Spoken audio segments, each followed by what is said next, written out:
ఎంఐఎంతో డీల్పై ఆధారాలు చూపండి. బండి సంజయ్ క్షమాపణలు చెప్పాలి, లేకపోతే పోలీసులకు ఫిర్యాదు చేస్తామన్న పొన్నం.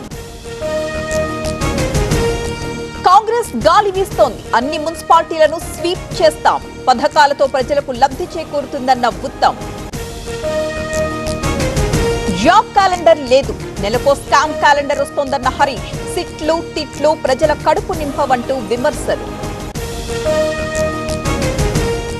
నిర్మల్ జిల్లాలో ఎంఐఎం ఓటమి ఖాయం. కాంగ్రెస్ అంటే ముస్లిం అని రేవంత్ అంటున్నారు. హిందువులంతా బుద్ధి చెప్పాలన్న నవనీత్ కౌర్. కాంగ్రెస్ ని గెలిపించండి, హింసాను ఆదర్శ మున్సిపాలిటీ చేస్తా, మాట నిలబెట్టుకోకపోతే ఉరేసుకుంటారన్న బెడ్మా బొజ్జు. పట్టణాల్లో ఇందిరమ్మ టవర్స్ G+3, G+5 పద్ధతిలో నిర్మాణాలు, హౌసింగ్ శాఖ కీలక ప్రతిపాదనలు.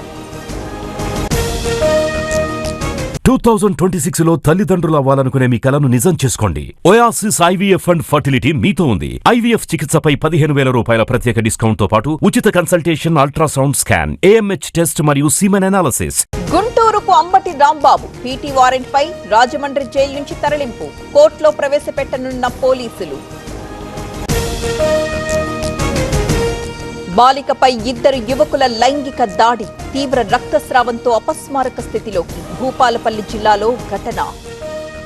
ఖమ్మం జిల్లా గుబ్బగుర్తిలో రైతుల రాస్తారోకో, సాగర్ జలాలు విడుదల చేయాలంటూ డిమాండ్. పంటలెండిపోతున్నాయని ఆవేదన. శ్రీకాళహస్తి ఆలయం పేరిట నకిలీ వెబ్సైట్, రాహుకేతు పూజ టికెట్స్ విక్రయం, నోయిడా కేంద్రంగా ముఠా దందా. స్తంభాన్ని ఢీకొట్టిన లారీ, త్రుటిలో తప్పిన పెను ప్రమాదం. నంద్యాల జిల్లా పారు మంచాల దగ్గర ఘటన. కాలువలోకి దూసుకుపోయిన కార్, తప్పిన ప్రాణ నష్టం. పశ్చిమ గోదావరి జిల్లా దువ్వ దగ్గర ఇన్సిడెంట్. దోమల నివారణకు ఫాగింగ్, పొగ పీల్చి అస్వస్థతకు గురైన విద్యార్థులు. విశాఖ కొమ్మాది నవోదయ పాఠశాలలో ఘటన. శ్రీకాళహస్తిలో బస్సు ప్రమాదం, డివైడర్ను ఢీకొట్టి బోల్తా, 15 మంది ప్రయాణికులకు గాయాలు. రామాలయంలో చోరీ, భారీగా వెండి ఆభరణాలు దొంగతనం. అనంతపురం జిల్లా రఘునాథపురంలో ఘటన. వైభవంగా సమతా కుంభ బ్రహ్మోత్సవాలు, ఘనంగా అష్టాక్షరి మంత్రజపం, ఆరాధన. ఇవాటితో ముగియనున్న వేడుకలు.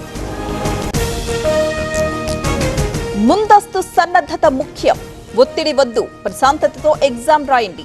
పరీక్షపై చర్చలో ప్రధాని మోదీ.